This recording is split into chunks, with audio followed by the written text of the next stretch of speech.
Tepuk tangan dulu untuk Mbak Nadia. Ya, terima kasih Bapak Ibu. Tadi kita udah bahas ya, tapi ini saya ulang kembali.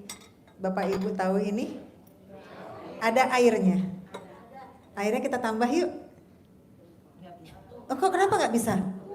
Nah, penuh, tumpah, terus berceceran, basah.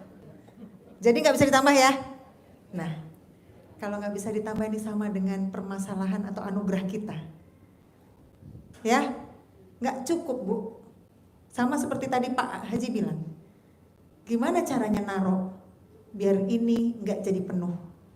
Memang kita harus taruh.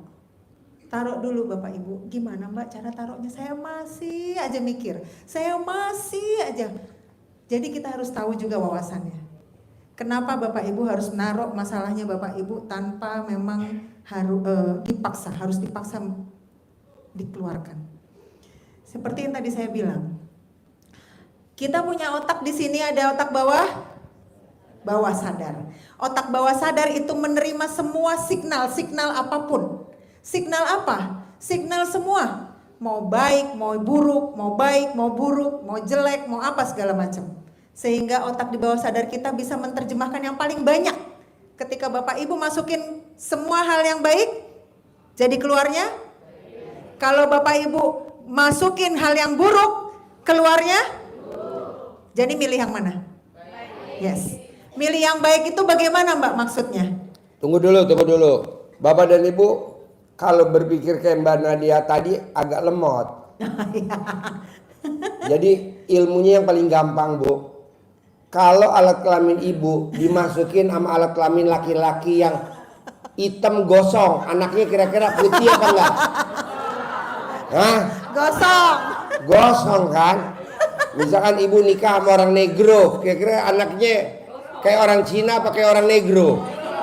Nah ya itu. Jadi masukin alat kelamin ini jangan sembarangan ya. Dilihat dulu ada tatonya gak? Lanjut. Oke. Ya Bapak Ibu, oke.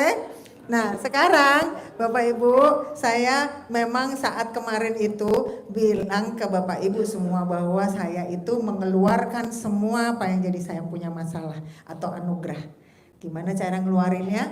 Saya betul-betul ngeluarin karena dikeluarin itu kadang-kala gini nih, pikir yang mana aku bingung. Nah kalau udah di taraf yang mana aku bingung itu, stop, udah nggak mau tahu saya. Udah lo tinggal di situ ya, gue mau sholat. Jadi emang harus kayak gitu. Tinggal Pak, tinggal, bener-bener ditinggal. Saya mau sholat, saya mau melakukan baca Quran. Jadi kalau masih ada terkontaminasi atau masih ada pikiran itu nyangkut, itu jujur nggak selesai. Karena memang yang menyelesaikan Allah sih memang ya. Tapi memang Bapak nggak harus keluarin dulu. Seperti tadi air tadi, kalau misalnya kita masukin penuh, bececeran, jadinya airnya tumpah. Ya, oke. Pertama kali saya lakukan adalah itu, saya keluarin dulu semua, sampai saya nggak tahu mana duluan yang saya kerjain. Ya, saya pakai yang namanya 18 ilmu kandang untuk bersihin semua yang ada dalam diri saya. 18 ilmu kandang itu yang tadi kita bisa tahu nih apa alarmnya. Ketika kita komen berarti harus apa? Grup-grup WA itu tinggalin. Yang toksik teman-teman tinggalin. Konsentrasi aja sama yang memang sudah diajarkan di RDAY. Terus mikir memang harus ditinggalin. Gak boleh lagi dipikir. Gimana Mbak? Aku akhirnya cari tahu gimana caranya biar aku nggak mikir. Ternyata penerjemahan saya yang kemarin tadi saya bilang di Al-Baqarah itu, oh ternyata aku harusnya memang harus bertakwa lebih dalam. Yang namanya hutang piutang itu akan selesai ternyata. Ditulis di situ kalau hutang piutang itu nggak mesti kita yang mengadakan. Karena memang Allah yang nyelesain, kan dia yang ngasih masalah. Ya, Bapak Ibu ya, mudah nggak di sini nih? Jadi Bapak Ibu harus diselesaikan dulu, maksudnya dikeluarkan dulu, langsung Bapak Ibu harus masuk ke dalam fokus ke ibadahnya. Setelah fokus ke ibadahnya, satu-satu cara menghalau biar nggak kepikiran lagi, kita harus bisa berpikir untuk bermotivasi. Oh, ini proses, aku nggak boleh protes. Udah, satu. Oh, kata Pak Haji, ini adalah gede hajat apa gede jengkel? Oh, aku gede hajat. Ya udah, jadi ini memang benar-benar harus aku singkirkan karena aku gede hajatnya. Jadi ada motivasi-motivasi itu yang harus ditanam di dalam dirinya Bapak Ibu.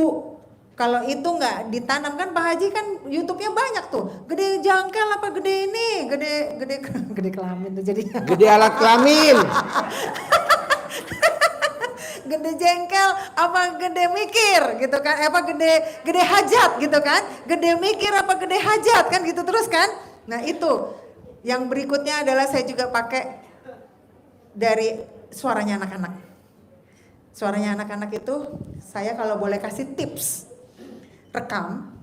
Habis itu saat Bapak Ibu tidur, entah tidurnya jam berapa, pokoknya di saat tidur itu ada gelombang yang memang itu bisa dimasukin, bisa ke dalam alam sadar kita sehingga itu terekam terus di memori kita. Itu saat mau tidur.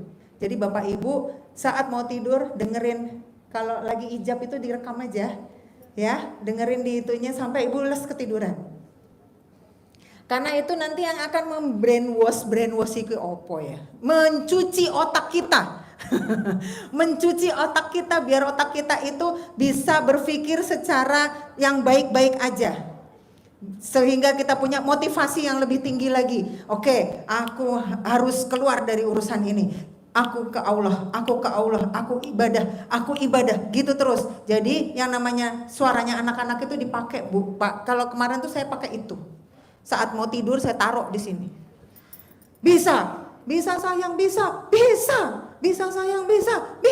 Apa doanya? Jazakumullah khairan katsiran kan gitu ya. Putar lagi, bisa sayang, bisa. Akhirnya di sini saya bisa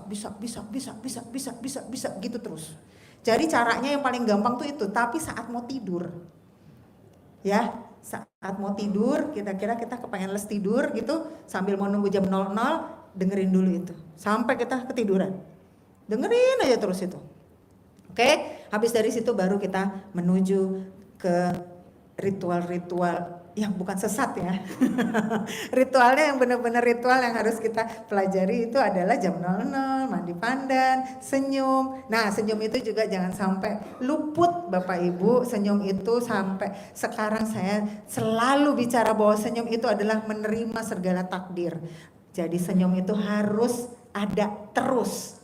Jangan sampai luput. Senyum itu terus harus ada, nempel. Karena itu menerima takdir itu caranya kayak gitu. Dengan latihannya kayak gitu. Dan ingat Bapak Ibu, semua adalah proses. Semua proses. Ingat lagi saya dapat medali yang tadi saya udah sampaikan ke Bapak Ibu di tahun 96, di umur saya 21 tahun, itu bisa saya ulang kembali di tahun 2023 di mana saya umurnya 48 tahun. Saya cuma mau membuktikan bahwa ternyata yang namanya latihan itu akan menghasilkan. Yang namanya latihan itu gak mungkin Bapak Ibu gak punya ada hasil akhir yang baik. Karena latihan itu yang memang harus dijalanin, karena itu sebagian dari proses. Gitu ya Bapak Ibu ya.